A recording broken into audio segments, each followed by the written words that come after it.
سلام علیکم ملګرو دوستانو مینوالو ستړي مشئ جوړ تکړه د افغانستان د ترنیو په غرنۍ سیمه کې چې ورژله نومیږي او ورژله ښکلی طبیعت لري. شپه مو دلته وکړه او د سهار د چای نه وروسته کاروان صاحب را سره په څنګ کې دی او غواړو چې نوي شعرونه ترې واورو.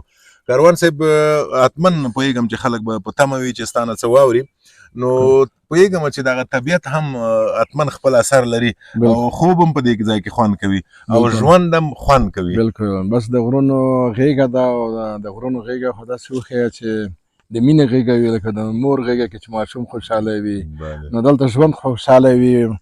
او بس خدای تعالی دې دغه د مینې غېږه په ټول وطن کې وغوړوي، د امن غېږه، د مینې غېږه، د علم د حکمت غېږه او د افغانانو د ښه ژوند غېږه.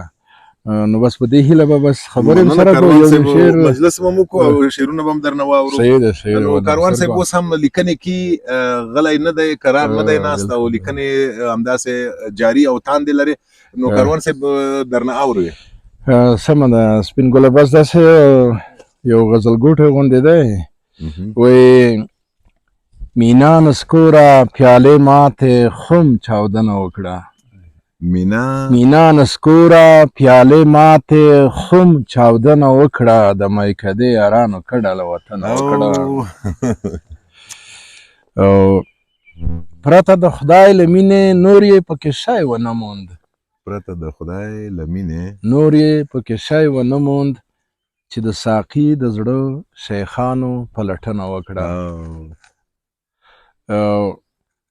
وی په ورېښمینو زلفو ما ووهئ نه په درو، وی په ورېښمینو زلفو ما ووهئ نه په درو، یوه مین له محتسب سره کتنه وکړه.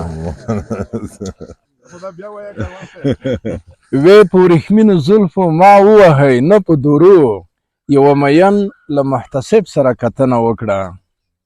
او په سیاست کې ور شریک شاعر ته جوړ شو پیغور، په سیاست کې ور شریک شاعر ته جوړ شو پیغور، چې په ښکلې معشوقه